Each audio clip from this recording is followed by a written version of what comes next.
Okay, hello again. It is almost 11 p.m. It's August 4th, 2016. We're still working on session 3, Robert Nelson's Life and Times. And this is part 11. Take it away, Bob. All right. In the previous session, we left off with the situation between me and the ETs.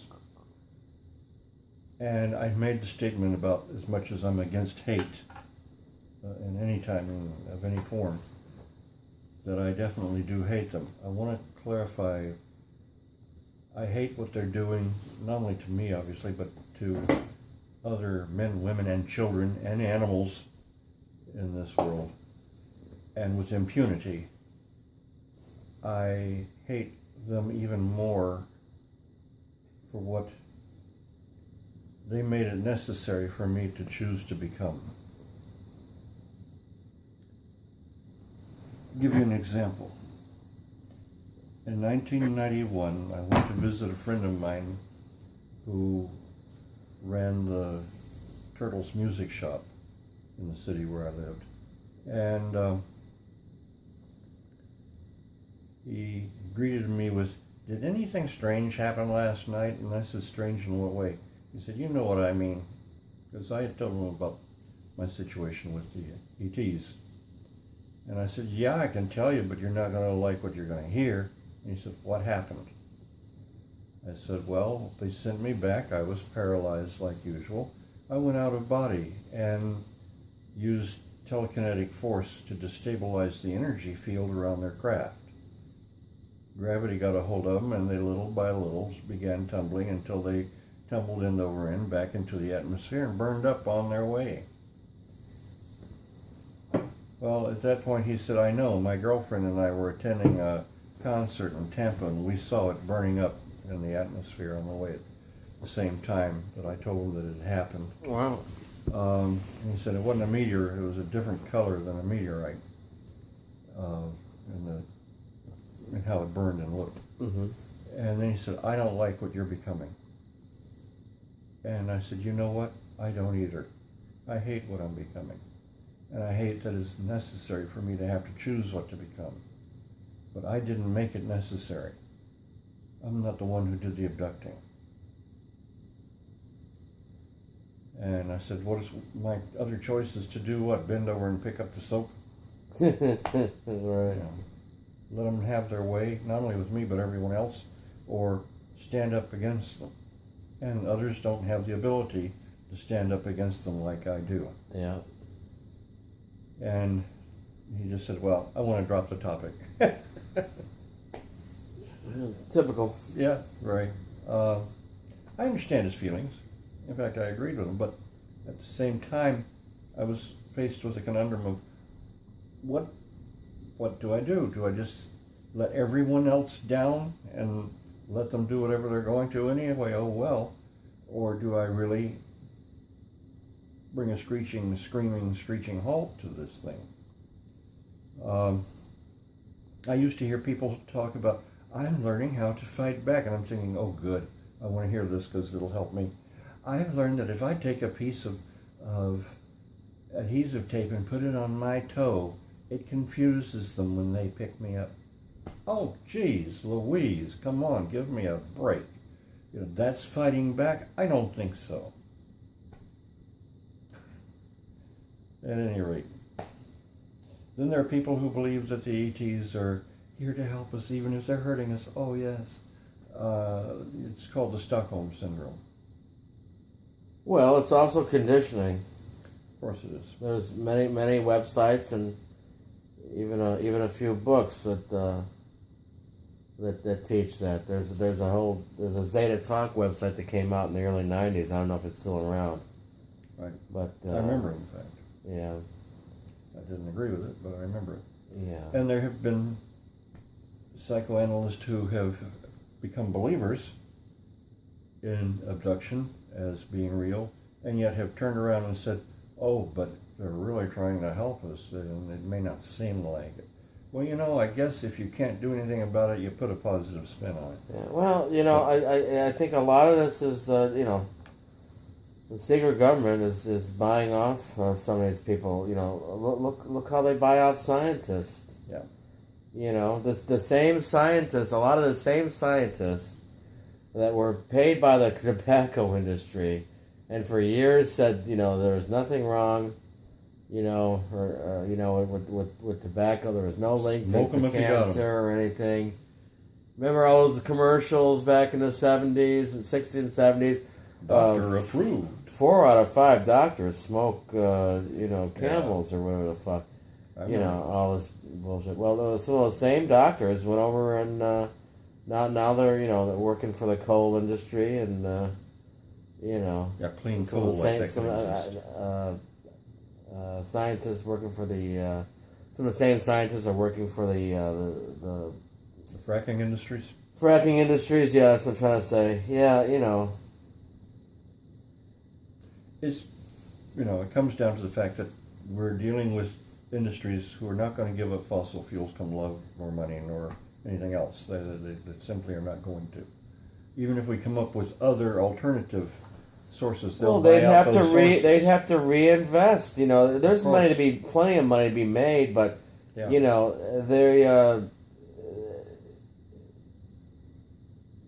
They are addicted. There's no other way how to look at it. They're addicted to making, just sucking the maximum amount of profit out at any expense, whether the expense is to the planet, to people, animals, etc. Yeah, and so to do things right, they'd have to reinvest, and those poor stockholders, they won't get such big dividends every week, and it's like. So what?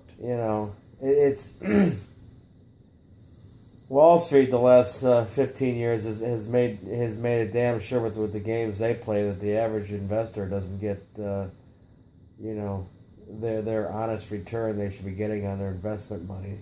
The only people that are making money are the people at the very top, and they're making insane amounts of money, and it's a sickness. It's called greed.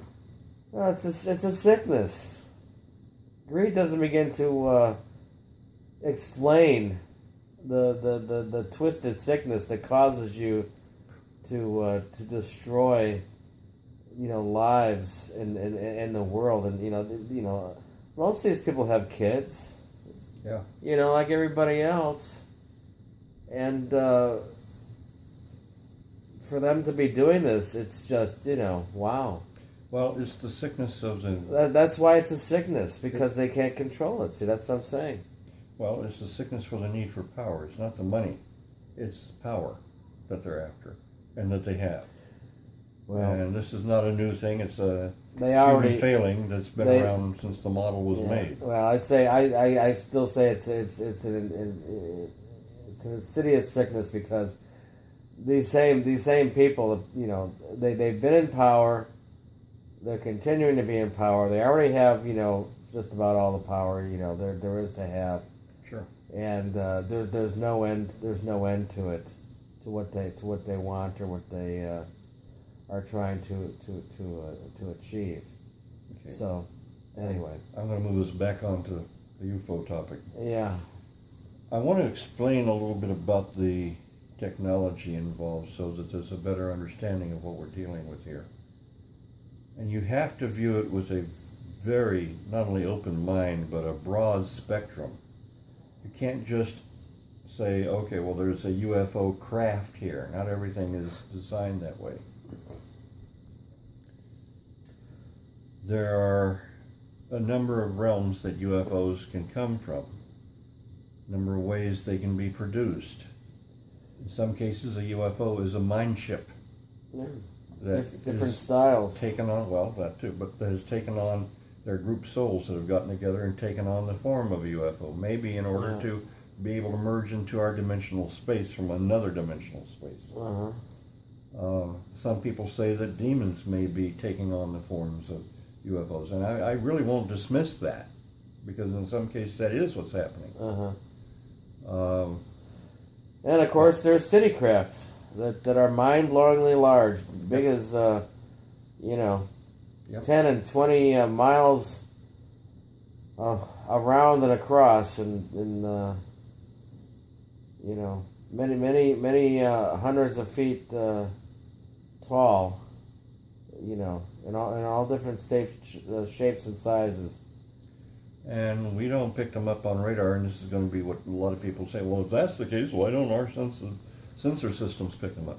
One, they're cloaked, and two, they are transdimensional. They're what I call sidebanding. They're between dimensional spaces. And so we're not going to pick them up. These kind of craft, these kind of technologies, they don't intend to be sighted or picked up on a massive scale. And so, unfortunately, we can't walk into a courtroom and say, Your Honor, here's a chunk of a UFO. This proves the case, don't you think? But with all the proof we do have, substantial evidence that we do have, actually, if it was taken to a court of law, the case would be proven successfully for the existence of UFOs and extraterrestrials. The doubters and scoffers will be the first to say, "Oh, this isn't in a court of law," and they're right, it's not. If you look at a group called MUFON, they are the largest UFO observation and, I guess that's the best way to put it, observation network on Earth. They are truly amazing. But for a while, they became very strict, and they said, we're only interested in nuts and bolts. We're only interested in something you can touch. We're not interested in other planes of existence or other dimensional stuff. We're not interested in psychic or metaphysical. Yeah, which is stuff. ridiculous, and a lot of people believe that was because they were totally infiltrated, Well, and they were just trying to vacuum up any loose bits that are hanging around that people might have, Yeah. and confiscate them. And Well, it happens to every very large organization. Yes, it does. I remember years ago reading about MAD, Mothers Against Drunk Drivers. Yep. The woman that started that and her initial close knit core people all pulled out of it because it got taken over by big business, and it became something that she could not that she didn't believe in anymore. Became very warped. And then that's what happens with any no matter how good a group is, once it gets to a certain size, these secret people want to infiltrate them to make sure they don't get too powerful or to keep them somewhat derailed. The spooks come rushing in. Yeah. Well, in the 1990s, the early 90s, from what I've heard, MUFON did an about face and said, okay, now we're willing to consider the metaphysical and the transdimensional and as well as the hardcore nuts and bolts holding your hand type stuff, and that it all has a place. There's a marvelous show called Ancient Aliens. It's on History Channel. They even are looking into the possibility that a lot of UFO activity is not just machinery, so to speak, not just technology the way we understand it, but maybe a metaphysical-based technology as well. And that some of it, yes, it's really just it's machinery that can be put together by various cultures and various technologies. Now, I want to go back in history a little ways.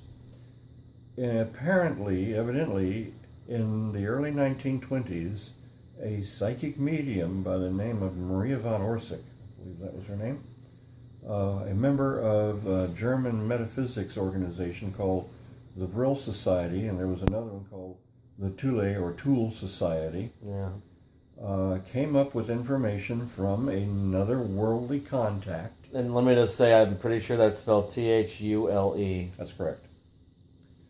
And she designed a possible model of a UFO on paper from designs that she was given, metaphysically. The people in the group contacted engineers, some of them probably were engineers, and they built what they called the Vril saucer. And it worked. Vril being the German term for the life force, subtle force, dark force, not dark as in bad or evil, dark as in unknown. Nobody understands it. It's mysterious, dark in that sense. Subtle force. So what are you saying that that's how they got the Foo Fighters? It wasn't by direct contact. It was by her. May well have coming been. up with these designs. May well have been. Now there are other people saying that a downed UFO was recovered by the Nazis and they began reverse engineering. I think it was a combination myself. I do too. I certainly do. All I'm trying to say is that some UFOs come from here. Some do come from other planets and other worlds. Some come from other dimensional realms of existence. The technologies used, and there can be different ones, one of the main things is you want to establish a field of anti-gravity. And that can be done, from what I understand, by having a reverse currents of like liquid or gaseous mercury moving around, one clockwise, one counterclockwise, generating a field around the outside of the ship and maybe inside as well, that sort of creates its own reality separate from the reality here and sets up a field that counteracts gravity. Now, that does not mean the ship will fly. It just means it's not being held by gravity anymore. So it's still in the same place. To get it to fly, you need some other means of propulsion. Now, it may be locking onto a gravity source in another location in the universe that would pull the ship in that direction. It may be that you have helicopter-like engines in part of your ship. Just a little movement of air would move your ship at tremendous speeds and at angles and speeds that no conventional aircraft could make, and no pilot in those aircraft could take. You get inertia, speed built up. It's hard to stop something on a dime, and if you're able to, the occupants are going to be banged up pretty badly. So you have to create another zone of reality within that ship that doesn't respond to these physical laws that our realm does. There are any number of ways that you can build a UFO that will work. When I was teaching classes to some adult some adult academic groups a while back in Florida, I said, we have UFOs, but we call them Apollo, the Apollo space capsules, Saturn V, like the moon rocket, or we call them Soyuz, the Russian space capsule. Well, by definition, a UFO is unidentified. If it's identified... I'm just saying we have something that can go into space and come back again. So for people who think it's impossible, it's not impossible. Call them space rockets. In fact, I understand the military doesn't even call them UFOs anymore. They call them unidentified tracks or unidentified trackings. And some people will tell you, well, I can tell you there are no UFOs. Well, take that statement apart. I can tell you anything. Doesn't mean it's true. Or it means the military knows where they come from. Well, I have a couple other names as well. There's one of them is like IFOs. Yep. That's identified. They're identified flying objects. Well, there's also terrestrials, which is intradimensional. And then there's they have another name for the ones that go into the ocean. I forget what they call that. I think it's SFOs or something like that. But there's also bases under the water. You have bases underground and under the water and out in space. But there are various technologies. For example, you could be sound asleep with your partner in bed. You could be picked up. Your partner won't even know you're gone. It can be fed to their mind that you're still there.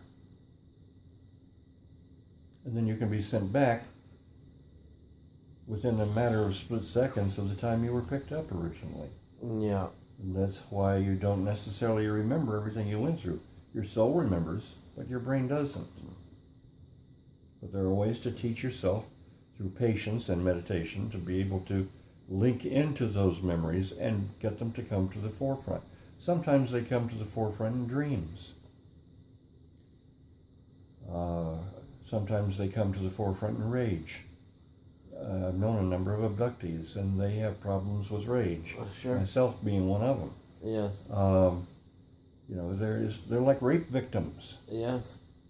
And they're not just going to get over it. That's not going to happen. Yeah. And I testify to that too. And I'm just giving you some background here to help you understand what people like this are going through. Some of them deal with it by anger. Some of them deal with it by suppressing it and then not liking themselves because they're not daring to look at it. And that is more rage, but inward rage.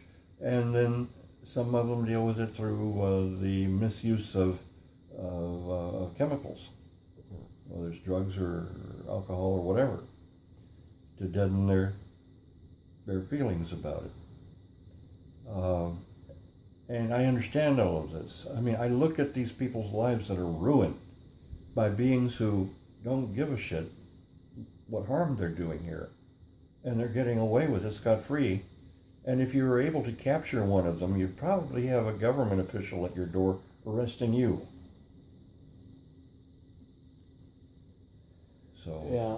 Our government has made deals with the devil, so to speak, by making deals with these extraterrestrials in some cases, because what could they do to stop them in the first place? Well, let's stick on your life, Bob. We're going to have plenty of time to make other tapes that address these things specifically.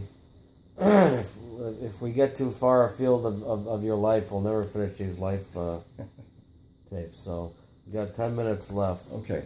And what this ties into is in the early 1990s, I spent a lot of time going to various groups and classes and reading various books, trying to find out more about these extraterrestrials, trying to find ways to fight back, not just for myself, but for everyone. One of my friends once stated, well, who made you the savior? And I simply answered him back, God. And I said, look, you don't have the capacity to take from me that which I am, or to grant me permission to be that which I am.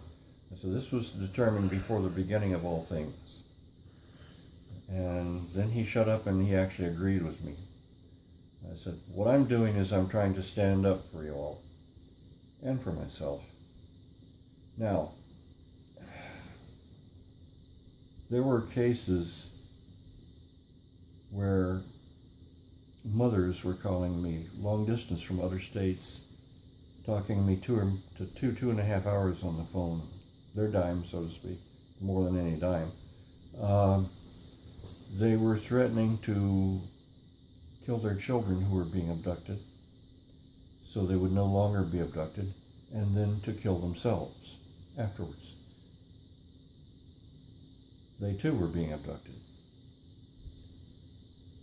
And by that time, I had learned a method of fighting back very, very effectively. And so I told these two different mothers who called me, they didn't know each other. They were in totally different states even. I said, you never take the life of a child no matter what, period. I said, what you do with your life is your business. If you do commit suicide, you won't go to hell, but you will have lessons to deal with. And you'll deal with them sooner or later when you're ready to, either in the between life existence or in your next life, or maybe a future life beyond that, when you're ready. But I said, why put yourself through this? I said, you're not going to take the life of your child, no matter what. I said, what I will do, if you will permit me, if you will consider letting me consider you and your family as part of me, if anyone comes for you, I'll know it. I'll go after them. And they both agreed. Both mothers contacted me a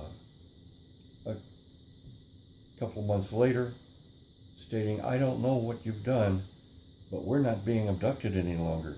My little child, I didn't tell my child about what you said because I was afraid of getting his or her hopes up in case it didn't work. But they came to me and said, Mommy, I'm not being abducted by the bad people anymore. That to me, if anything makes what I've been through worth it, that makes it worth it. I often used to ask Michael, this wonderful archangel, why in the hell didn't you step in and do something you could have, you schmuck? And his answer was, if I had, then you never would have gotten to the point to do what you've been doing to make a difference.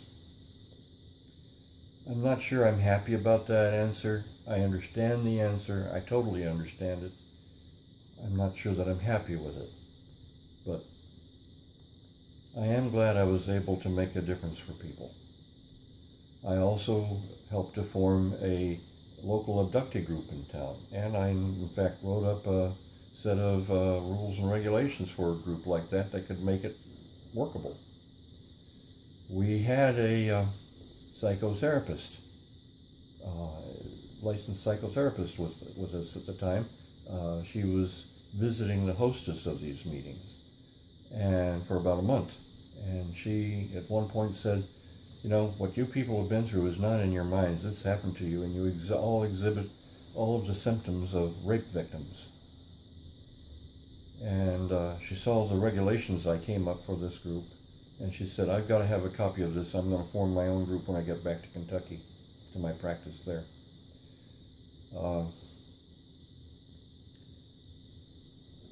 We can make a difference. These beings are not all powerful. They have a bigger bang for their buck than we do in some cases. Although if you listen to some sources, we can pretty much do what they do now. Secret space program, but I don't even want to get into that at this point. So for the... Well, why don't you explain? I'm sure there's a lot of people out there that don't understand why, you know, if this is the time when we're supposed to be, you know, coming into knowing who we are, you know, and coming into, you know, being completely free, you know, in the whole 2,000 years, you know, cycle that you started 2,000 years ago is coming to fruition, and you know, we're supposed to, you know, coming into our own, etc. You know, why doesn't God just, you know, wave this magic wand and you know, poof, you know, these guys are gone, these bad aliens are gone? Explain that a little bit. All right, there are a number of reasons, and I'm sure people aren't going to agree with some of what I'm going to say, and that's all right. Can you do it in 2 minutes? Hopefully. One, our progress as a human race has been fraught with intervention by non-terrestrials or extraterrestrials. This is part of God's way of doing it. God's working through mysterious ways, as states in the scripture. But the very nature of God would not condone some of the stuff that's been going on. That's why we have people like me who are standing up and fighting it. There have been many violations of a higher standard that was set up for extraterrestrials and their treatment of us and other races as well. That these extraterrestrial cultures have violated numerous times. Now they're being called on the carpet for it.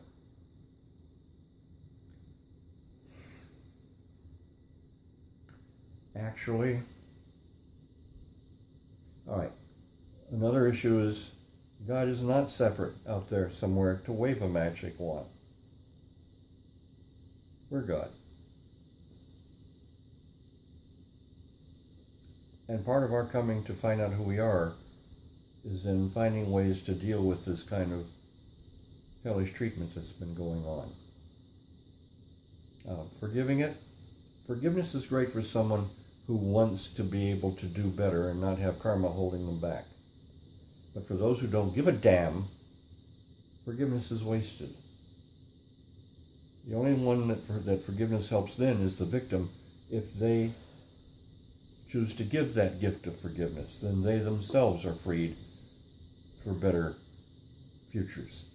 All right, so we got less than a minute. So basically, the short answer is just as you had to learn how to deal with them, even in your capacity and your you know of who you are and how you came into this world, more intact, mentally and with your memories of knowing who you are and all that, that you couldn't depend on Michael. That in turn that we can't entirely depend on you or God to do all that clearing either. We've got to come to know who we are, and we've got to finish the job on clearing them out. You see that you've been mistaught to think that Jesus can do everything for you. Can't be done. I can do everything with you. I can't do it for you. All right, and we'll have to end there and pick it up later. Do you want to do another one?